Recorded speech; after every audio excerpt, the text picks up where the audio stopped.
Naam, swadakta kabisa mpenzi mtazamaji, ni saa 12:30 majira ya Afrika Mashariki. Karibu kwenye habari hizi za Lookup Wikendi. Jumapili ya leo tarehe 23 mwezi wa Oktoba mwaka 2022, tumekuandalia mengi tu kutoka gatuzi tofauti na kaunti tofauti nchini Kenya, lakini mwanzo mtazamaji, tupate vidokezo. Vidokezo vinaletwa kwako kwa hisani ya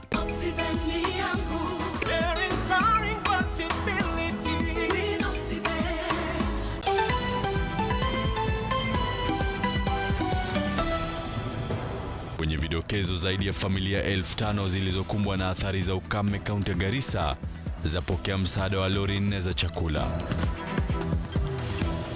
Wakazi wa Lari kaunti ya Kiambu walalamikia ukosefu wa usalama huku visa vya uhalifu vikikithiri. Na watetezi wa haki za kibinadamu kaunti ya Uasin Gishu waenda mahakamani kutaka kukamatwa kwa askari waliomshambulia mchuuzi mmoja ndani ya makao ya kaunti. Yippee! Kamata ploti na 349K. Oh yes, for only 340. Vidokezo vinaletwa kwako kwa hisani ya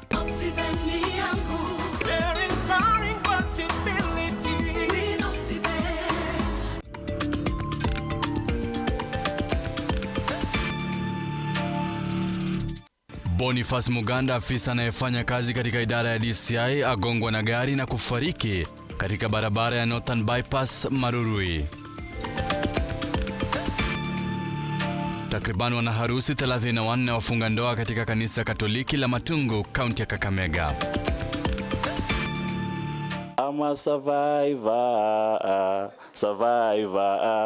I am a soldier. Kama kawaida kwenye makala ya Vunja Mbavu yanayokujia kila wiki, tumekuandalia vihoja na mbwembwe za viongozi wa kisiasa. Yippee! Kamata ploti na 349K. Oh yes, for only 349,000 Kenyan shillings, you become a plot owner at the Great Oasis Gardens, Nanyuki. The Great Oasis Gardens, Nanyuki is along the Nanyuki-Rumuruti Road, only 11 minutes from the Cedar Mall and right opposite Mount Kenya Wildlife Estate. This is the best place to establish the getaway home that you have always dreamt about.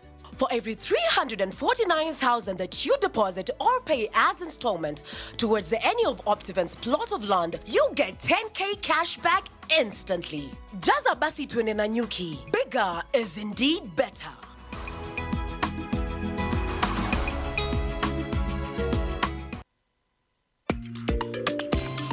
Na mtazamaji, mimi kila wakati hutaniita Sammy Adika, mtafsiri kwa lugha ya ishara ni Filista Adundo. Longa nasi hadi tamati mwa habari hizi. Takriban wanaharusi 34 wamefunga ndoa katika kanisa Katoliki la Matungu, kaunti ya Kakamega. Wanandoa hao wanadai kuwa hali ya uchumi ndio iliwapelekea kuandaa ndoa ya pamoja. Jinsi Shadrack Kariria anavyotuarifu. Wanaharusi 34 wamefunga ndoa ya pamoja katika kanisa la Katoliki la Matungu, wahusika wakidai kuwa hali ya kiuchumi imechangia wao kufanya ndoa ya pamoja. Padre wa kanisa hilo la Mtakatifu Paulo Ejinja, eneo bunge la Matungu, Ian Kafuna, amesema wengi wa Wakristo wameamua kukusanyika pamoja na kuandaa harusi ya pamoja kama njia mojawapo ya kukwepa gharama kutokana na kupanda kwa gharama ya kimaisha, akisema kuwa mwaka wa 2017 aliendesha harusi ya wanandoa 71. Tunamshukuru Mwenyezi Mungu kwa wenzetu ambao walijitolea kufunga ndoa siku ya leo, na tunasema Wakristo wengi wajitolee kufunga ndoa, kuja kwenye aldari ya Mwenyezi Mungu na kushiriki katika Ekaristi takatifu. Walioshiriki ndoa hiyo wakieleza furaha zao, kwani baada ya harusi wote walijumuika kwa mankuli nje ya kanisa hilo kabla ya kuelekea makwao. Niliamua kutofanya yangu kivyangu kutokana na hali ya uchumi, na la pili ilikuwa ndio siku ambayo Mungu alikuwa amepanga kwamba nitafunga harusi. Wale wajafanya, ninawahimiza tu waendelee kukaa katika imani, na siku moja pia nao watabarikiwa wafanye harusi kama hii ili wakuze familia zao katika kanisa. wanandoa hawa wametoa wito kwa Wakristo kujitokeza na kufanya harusi ya pamoja ili kudhibiti gharama ya kuandaa harusi moja. Na mtazamaji, tukisalia magharibi mwa Kenya ni kuwa wanaume wawili wenye umri wa miaka 39 na 22 mtawalia kutoka kijiji cha Elwanda Shianda, eneo bunge la Mumias Mashariki, wameuawa na wananchi waliojawa na hamaki baada ya kudaiwa kuhusika kwenye wizi wa ng'ombe katika kijiji cha Bumamu Butotso Mashariki, eneo bunge la Navakholo, kaunti ya Kakamega. Gilbert Kanisia na mwenzake Simon Chief walishambuliwa na wananchi waliojawa na hamaki usiku wa kuamkia leo, waliowapiga hadi kufariki. Kulingana na wakazi, wawili hao wamekuwa wakiwahangaisha wenyeji kwa kuwaibia mifugo, wakisema hii ndiyo njia pekee ya kupunguza visa sawia. Kwa shamba tunaibiwa mboga, yani chochote, hata ukiwacha nguo nje vijana wanachukua. Sasa tumeshangaa sisi wananchi tutaishi wapi? Na chief na assistant chief hawana uwezo hata kuweza kutoka usiku. Na nyinyi mkikimbia mkienda kwa maaskari wanatuambia tuwapee mafuta. Yaani kwani askari hawakuandikwa na serikali? Mwathiriwa Consolata Juma ambaye ndiye mwenye ng'ombe aliyeibiwa anaeleza jinsi alipoteza ng'ombe wake ambao ni tegemeo lake. Kia ng'ombe yangu hakuna, kuamkia Monday, Tuesday kaamka kuna ng'ombe. Watu wakaniamusha, kaniuliza mama, amka ukamue tuende shuleni na maziwa.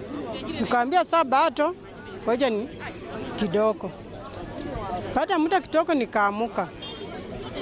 Nikapata hakuna ng'ombe. Tukaanza kutafuta, fikia hapo saa 2 tukasema hakuna ng'ombe. Wakazi wanawalaumu maafisa wa polisi na mahakama kwa kuwaachilia washukiwa kila wanapokamatwa. Wakiipa na kukata watu usiku, wanaruti wananyamaza. Wakishikwa wanaenda huko, wanapewa bond, wanaruti pato, wanaendelea na kesi na wanaipa. Inafika wakati saa zingine wanaachiliwa. Kwa hivyo serikali ile kitu tunaomba, hawa vijana wakati wanashuka wanaenda huko tena wanarudi huko na wanaendelea na hiyo vitu. Juzi hata assistant chief wetu amechapa kwa njia sana, hata akikimbia assistant chief. Sasa ni hawa vijana tu. Akithibitisha kisa hicho, kaimu chifu wa Butotso ya Magharibi Gilbert Mutende amewataka wananchi kutochukulia sheria mikononi mwao. Msijaribu kuchukua sheria mikononi mwenu, sababu hata kuchukua sheria mikononi mwenu mnabaki na damu ya laana kwa mikono yenu. Kwa hivyo inafaa kitendo kama hiki kipatikana, kama umepata mhalifu, heri mlete ripoti kwa serikali ili tuchukue hatua ifaayo. Miili ya wawili hao imehifadhiwa katika makafani ya hospitali ya rufaa mjini Kakamega.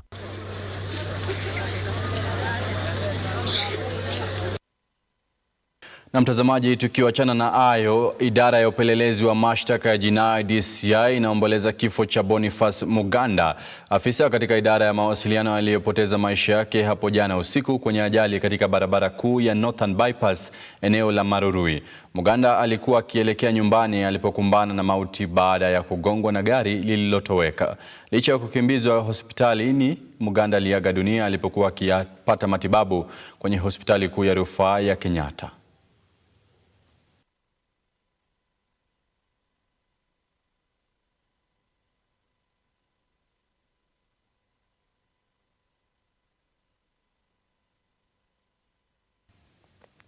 Naam, tunasema makiwa kwa familia hiyo mtazamaji. Sasa hivi tukielekea kule kaunti ya Kitui, kuwa Rais William Samoei Ruto hii leo amehudhuria ibada ya shukrani katika kanisa la AIC Township kaunti ya Kitui. Ruto ambaye ameandamana na naibu wake Rigathi Gachagua pamoja na wandani wa muungano wa Kenya Kwanza na viongozi wengine, amewaomba kufanyia Wakenya kazi kwa pamoja na kukumbatia mifumo tofauti ya ukulima ili kudhibiti janga la ukame. Aidha, Ruto ameahidi kudumisha usalama uliodorora nchini. Moses Okech anaarifu zaidi. Kwa mara ya kwanza tangu kuapishwa kwake kama rais wa taifa la Kenya, hii leo William Ruto amezuru kaunti ya Kitui kwenye ibada ya shukrani katika kanisa la AIC Township kama ilivyo ada yake siku za Jumapili. Ruto ambaye anaelewa fika serikali yake ina utofauti wa vyama vya wanaomuunga mkono na wapinzani wake, ameomba kufumbia macho utofauti huo na kufanya kazi kwa pamoja ili kumfaidi Mkenya. Tuko na viongozi wa serikali na tuko na viongozi wa upinzani, lakini wananchi wote wa Kenya ni wananchi wa taifa letu moja la Kenya.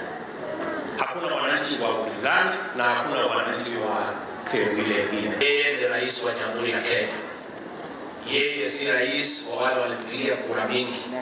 Yeye anaunganisha Wakenya wote, watafanyiwa kazi bila ubaguzi. Kaunti ya Kitui ikiwa ni mojawapo ya kaunti za mashariki na maeneo mengine yaliyoathirika na janga la ukame kwa sababu ya ukosefu wa maji na chakula. Rais amewataka wakazi kukumbatia mifumo mbadala ya uzalishaji wa chakula kama vile unyunyiziaji wa maji kwenye mashamba. Mojawapo ni kusaidia wakulima wetu katika zile pembejeo, mbolea, mbegu na zile zingine.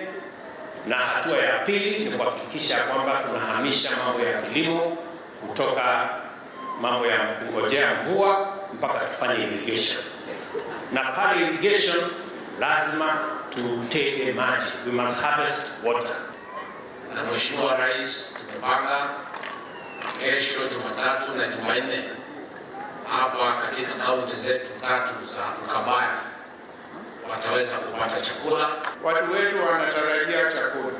Tafadhali, hata ikiwa nije huko Nairobi ili tu flag off pamoja, because we are in the next 10 counties, itakuwa mzuri sana. Katika utekelezaji bora wa sekta ya usalama, Rais ameahidi kuondoa mamlaka ya bajeti ya maafisa wa polisi iliyo kwenye ofisi yake hadi kwenye ofisi za wahusika ili kuwawezesha kutekeleza kazi zao kwa uhuru. Mimi nimeamrisha kwamba polisi bajeti yao tukienda mbele itaondolewa kutoka ofisi yangu, tuwapatie bajeti yao maalum ili waweze kusimamia usalama kwa njia ambayo mimi kazi yangu itakuwa ni kuwauliza maswali. Aidha, viongozi wamemsuta kiongozi wa chama cha Wiper Kalonzo Musyoka kwa kutojiunga na serikali. Dr. Steven Kalonzo Musyoka ametutuma, amesema yeye wewe ni ndugu yake na ana shida na wewe. For real, every incumbent from Wikendi to Machakos to Kitui, we feel we are in your government, regardless of the vote we give to you. Hata hivyo, Rais ameahidi kutimiza maendeleo ya rasilimali na miundo msingi kama vile barabara ambazo hazijakamilika katika kaunti hiyo, kurahisisha usafirishaji wa watu na bidhaa. Moses Okech, Lookuptv. Na mtazamaji, tukisonga mbele ni kuwa maafisa 4 wa kitengo maalum cha Special Service Unit waliokamatwa kuhusiana na mauaji ya raia 2 wa kigeni pamoja na dereva wao wanatarajiwa kufikishwa mahakamani hapo kesho. 4 hao wanakabiliwa na mashtaka 3 ya mauaji huku uchunguzi zaidi ukiendelea kuhusiana na mauaji hayo. Yan Kitani na taarifa zaidi. Maafisa hao 4 walio rumande kwenye kituo cha polisi cha Kileleshwa na Kilimani walikamatwa baada ya upelelezi kufanywa na uchunguzi kuashiria wao kuwepo kwenye eneo ambapo raia hao 2 walitekwa nyara. 4 hao wanatarajiwa kufikishwa mahakamani kuhusiana na kupotea kwa raia hao wa kigeni Zulfi Khan na Mohamed Zaid pamoja na dereva wao Nicodemus Monia wanaokisiwa kutekwa nyara mnamo Julai 23. Maafisa hao akiwemo inspekta mkuu wa kitengo hicho wanakabiliwa na mashtaka 3 yakiwemo kushiriki kwenye utekelezaji wa uhalifu, utekaji nyara na utumizi mbaya wa mamlaka. Haya yanajiri baada ya Rais William Ruto kuagiza uchunguzi maalum kufanyika, huku ikiaminika kuwa kitengo hicho maalum cha Special Service Unit kilihusika na mauaji hayo ya kikatili. Mambo ya usalama ikaharibika, polisi wakabadilika wakawa ni watu wa kuwaua Wakenya badala ya kuwalinda. Tumevunja ile ilikuwa inaitwa special sijui nini ya polisi ambayo ilikuwa inaua Wakenya kiholela. Kulingana na uchunguzi uliofanywa baada ya agizo lake Rais William Ruto, gari aina ya Subaru la idara hiyo linasemekana kutumika kwenye utekaji nyara wa 3 hao walioonekana mwisho mtaani Westlands na baadaye gari hilo kuonekana kutumia barabara kuu ya Thika Super Highway. Raia hao 2 wa taifa la India walikuwa maafisa wa teknolojia kwenye kampeni ya Rais William Ruto, na kupotea kwao sasa kunatishia uhusiano wa kimataifa baina ya Kenya na India. Ian Keitani, Lookuptv.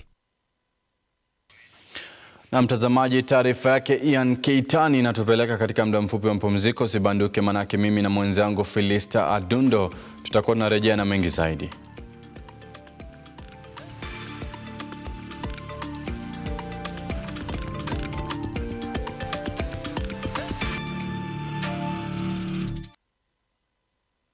Yippee!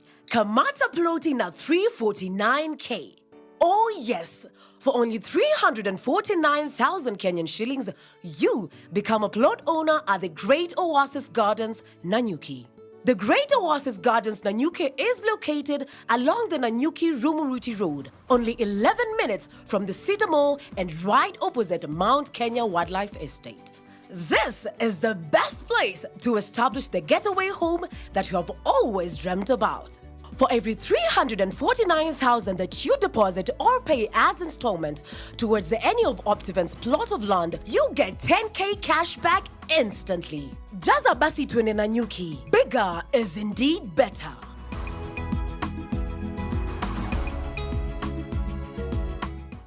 Vera Beauty and Fashion College is focused on being the leading technical and vocational training institute in the region. Our team possesses in-depth knowledge and extensive experience in the industry, offering thorough training in cosmetology, hairdressing, interior design, creative arts, training of trainers, nail technology, and fashion design.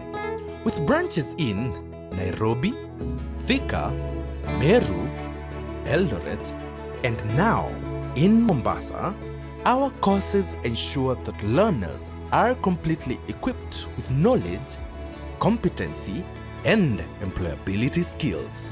Enroll today to be a part of a center of excellence.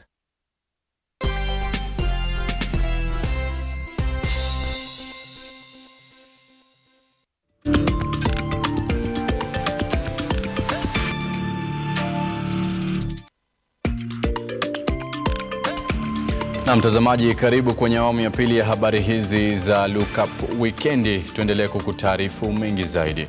Hatamu ya uongozi ya mwenyekiti wa IEBC Wafula Chebukati na makamishna wengine wanne wa tume hiyo ya uchaguzi itaisha mwaka ujao mwezi wa Januari. Hatua hii inapelekea kuundwa kwa jopo litakalosaidia kumsaka mwenyekiti wa tume hiyo kulingana na katiba ya Kenya.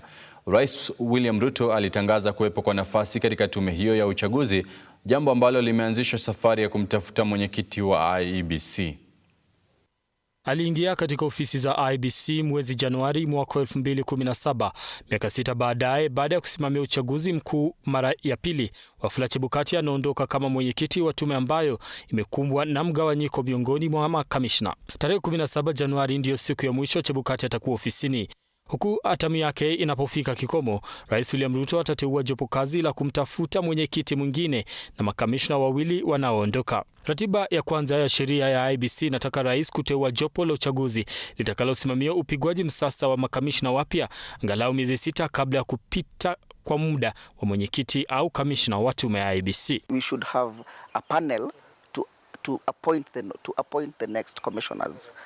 Now that panel should consist of two persons from two men and two women from the Public Service Commission. Then we need to have one person nominated by the LSK and one person by the Council of Churches. That means now that yesterday the Gazette notice was issued, the LSK needs within 7 days to nominate a person and forward the name to the Public Service Commission. Then the Council for the Church Council also need to appoint two persons and forward the names to the Public Service Commission. And then the Public Service Commission is supposed to now nominate the two men and two women and forward the names to the presidents. Then the president is supposed to nominate to appoint the 7-member committee within 14 days. Kwa mujibu wa sheria IEBC, ofisi ya mwenyekiti au mjumbe wa tume itakuwa huru ikiwa mwenyekiti au kamishna atafariki, ajiuzulu au aondolewe ofisini. Makamishna watakaoajiriwa wataungana na makamu mwenyekiti Juliana Cherera na makamishna Irene Masit, Francis Wanderi na Justus Nyang'aya ambayo wanakabiliana na kesi kutokana na kutojihusisha na uchaguzi mkuu. The commissioner's tenure of office is secured by law. So Parliament alone, with the current law as it is spelled out, they can't chase them out of office when they use that word. But probably what they can do is amend the law. You see, Parliament is they have the power to amend the law. So if they're able to amend the IEBC Act and probably provide for now a way out, or probably convince the commissioners to resign. That would be the only avenue. Otherwise, the law has already secured the tenure of the commission. Hatma ya makamishna hao wanne sasa iko kwenye bunge la kitaifa, na huku muda wa Chebukati unapofika mwisho, ni nini atakachokumbukwa nacho? Looking back at how he has conducted his work, historically since 2007 we've not had a commission chairman who has handled 2 successive elections. So that's one thing that really stands out about Chebukati, that he was firm enough to be able to handle the elections in 2017 and the elections in 2022. You might notice that at some time the politicians, sometime after the 2017 elections, some politicians tried to drive him out of office. So for me, he comes out as a chairman who has been firm, who has stood his ground basically, because that is a very politically heated kind of job or kind of seat, unlike many other seats or unlike many other commission chairmen that we see out there. Chebukati pia ataingia katika historia akiwa mwenyekiti aliyeongoza uchaguzi uliokuwa na tashwishi mwaka 2017. Akitoka ofisini, mwenyekiti wa bodi ya kura anaacha tume inayotarajiwa kufanya kazi kwa bidii ili kuonyesha umoja wao. Na sasa mtazamaji, baada ya shughuli ya kuwapiga msasa mawaziri wateule kukamilika hapo jana, hisia mseto zimetolewa kuhusu shughuli hiyo. Msemaji wa masuala ya kisiasa Herman Manyora amekosoa jinsi kamati ya uteuzi ya bunge ilivyoendesha shughuli hiyo, akisema kuwa wabunge hawakuzingatia mambo muhimu walipokuwa wakiwahoji mawaziri hao, huku akihofu kuwa huenda mawaziri wasiofaa kuidhinishwa. Mwanahabari wetu Shado Kareria alipata kutangamana naye. Hii hapa taarifa yake. Baada ya zoezi la kuwapiga msasa mawaziri wateule kukamilika hapo jana, kamati ya uteuzi ya bunge sasa ina jukumu la kuidhinisha au kuwakataa baadhi ya mawaziri walioteuliwa kulingana na msasa waliopitia mbele ya kamati hiyo. Aidha, kulingana na mtaalamu wa masuala ya kisiasa Herman Manyora, huenda wabunge hao wakawaidhinisha mawaziri wote walioteuliwa bila ya kujali masuala husika. Next, of course, is Parliament itself will have gone to, of course, after this committee, there's Parliament, plenary, then there's the President to nominate them. Then they are sworn in by the Chief Justice. It's as simple as that, and they become your ministers. Akitia doa katika shughuli nzima ya kuwapiga msasa mawaziri hao, Manyora amesema kuwa shughuli hiyo iliendeshwa kwa njia isiyofaa. The vetting is not vetting. Vetting is supposed to be a serious process. For example, if you say you have all this property, we would want to know how you got the property, not a breakdown of the things you have. There are people with integrity issues. Those integrity issues have not been interrogated by the vetting committee. To that extent, therefore, the vetting is just a formality. Kwa mujibu wake, swala kuhusu utajiri na mali ya mawaziri hao lingeangaziwa ipasavyo ili kubaini kuwa iwapo walipata mali yao kwa njia ya kihalali. Then when you keep telling Kenyans I have 500 million, 700 million, the vetting committee must know this will be of interest to Kenyans. So you must go beyond. It's not a catalog. You know, I don't think it's supposed to be a catalog of what you own. It's supposed to be something that resonates what people think. So if a junior politician who doesn't run any known business, who has never had a serious professional job, if he says I have 400 million shillings, Kenyans will want to know exactly how. Kauli ya kinara wa chama cha Wiper Kalonzo Musyoka kuwa muungano wa Azimio One Kenya utawatoa mawaziri kivuli watakaoangazia utendakazi wa serikali imepuuzwa na Manyora, akisema kuwa haina msingi wowote. But for this one, they can only do it for really. It's not constitution. There's nothing in the constitution. There's no opposition in parliament. There's the majority and the minority side, not opposition. And that office is not there. So they cannot have a shadow cabinet. But they are free to look to oversight government in whichever way. If having ministers shadowing other ministers is their way, so be it. But to me, I find it useless. It doesn't help. Shadrack Kareria, Lookuptv. Sasa mtazamaji, kwenye mseto wa kaunti ni kuwa familia nyingi kaunti ya Embu zimelalamikia ukatili wa polisi na zinadai uchunguzi kuharakishwa, huku zaidi ya visa 50 vikiripotiwa katika kipindi cha miaka 3 iliyopita. Grace Mureithi na mengi kwenye mseto wa kaunti. Familia nyingi katika kaunti ya Embu sasa zinaitaka serikali kuanzisha uchunguzi dhidi ya unyanyasaji wa polisi, suala ambalo limeripotiwa katika visa zaidi ya 50 chini ya miaka 3. Kulingana na mwanasheria wa kaunti ya Embu Doris Namu, licha ya waathiriwa kupiga ripoti, hakuna hatua inayochukuliwa. In Embu County, so far we have registered more than 50 incidences, and actually very few are in court. And we wish now to tell the president that we wish even the remaining incidences can be investigated and the victims compensated. Doris anashughulikia kesi ya mwanamke aliyefariki katika seli za polisi za Manyata, huku uchunguzi ukiendelea kufanywa na maafisa wanaoshukiwa kuhusika na kifo chake. Nikaenda nikaambiwa nikae chini. Huyo mkubwa akaniuliza, mama Adika, kwa nini hii kesi ya mkuongelea mkiwa nyumbani? Nikamwambia mimi sikujua. Ni nini mnaniambia Adika alishikwa? Nikaambiwa pole. Adika alienda. Nikamwambia Adika alienda. Alienda wapi? Na mlikuwa wapi? Mmoja wao akatamka akasema Adika alikufa. Shida na matatizo. Kwingineko, wafugaji wa samaki ziwa Victoria, kaunti ya Kisumu wanaendelea kukadiria hasara kubwa baada ya idadi kubwa ya samaki wanaofuga ziwani kufa. Kila siku tunapata samaki kama wamekufa karibu 200 katika kila cage.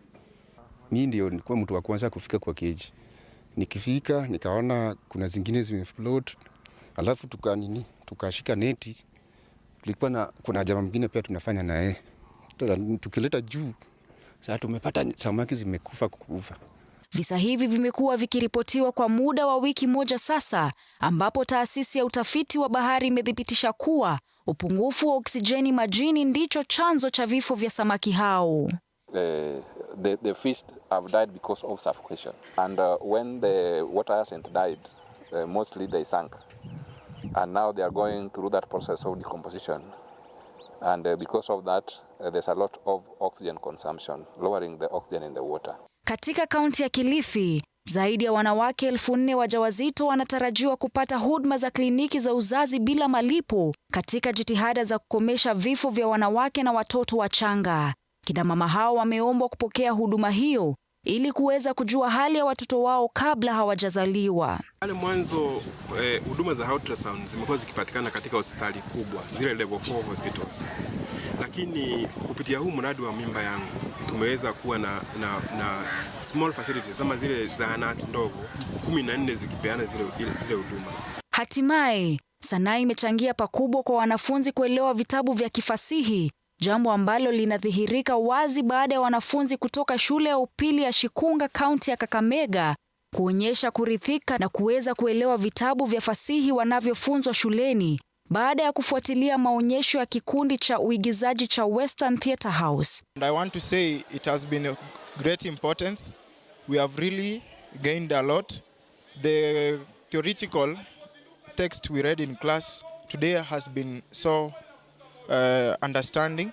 Walimu wa lugha na wanafunzi shuleni humo wamependekeza serikali kuhimiza uigizaji shuleni kama njia mojawapo wa kuwafanya wanafunzi wapate kuelewa vyema vitabu vya kifasihi. I've enjoyed watching the set books, the acting. It has been so nice. Grace Mureithi, runinga ya Lookup. Kwenye makala ya sehemu ya Vunja Mbavu yanayokujia kila Jumapili, tunakuandalia mbwembwe na vioja wanayokumbana nayo viongozi mbalimbali. Katika makala ya leo tunakuletea kisa kilichotokea bungeni, ambapo mbunge Junet Mohamed alimtaka waziri mteule Mithika Linturi kupumua kwa utaratibu, akidai kuwa alikuwa akipumua kwa upesi kutokana na uoga wakati wa msasa wake kama waziri mteule. Hayo na mengi kwenye makala ya Vunja Mbavu yaliyoandaliwa naye mwanahabari wetu Shadrack Kareria.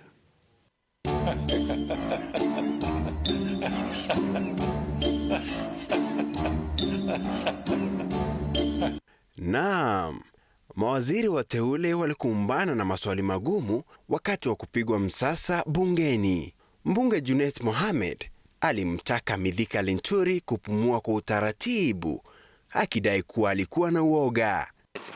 Chairman, I'm seated next to the nominee. I'm requesting that so that we don't go into a serious health crisis, tell him to breathe normal. He looks nervous. Tell him just to say, I'm hearing a lot of things here. Linturi, are you nervous? No, I am not. I am not, Mr. Speaker. You are not nervous. Mbunge Caleb Amisi naye amtaka Mudavadi kueleza iwapo ana maono yoyote kwa taifa. I'm here vetting you for a position that is still mesmerizing Kenyans.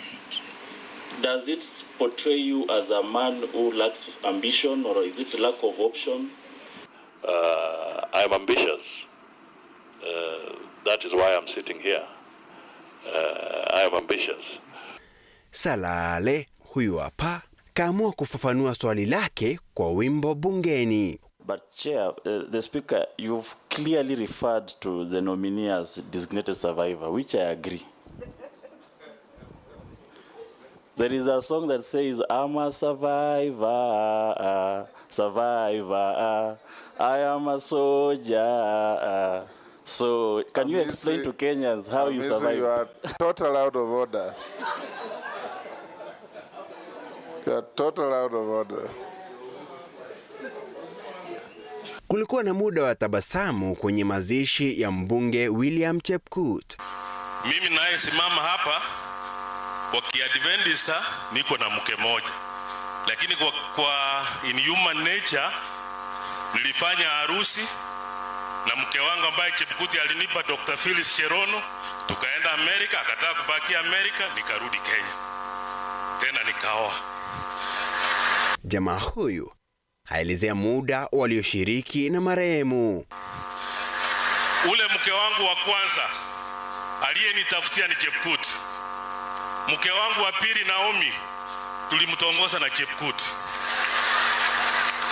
Na kuna kitu moja Biwoti alikuwa anatuambia, wewe na Chepkut hamuna sura. Tafuta wasichana wenye wana sura wasaidie sura ya watoto wenu.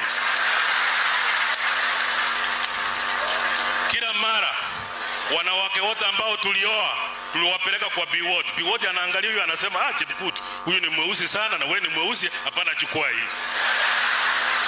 Ananiambia, Sagero, meno yake imetoka nje, tafuta mwanamke meno iko ndani upate watoto wa sura mzuri. Shadrack Kareria, Lookuptv.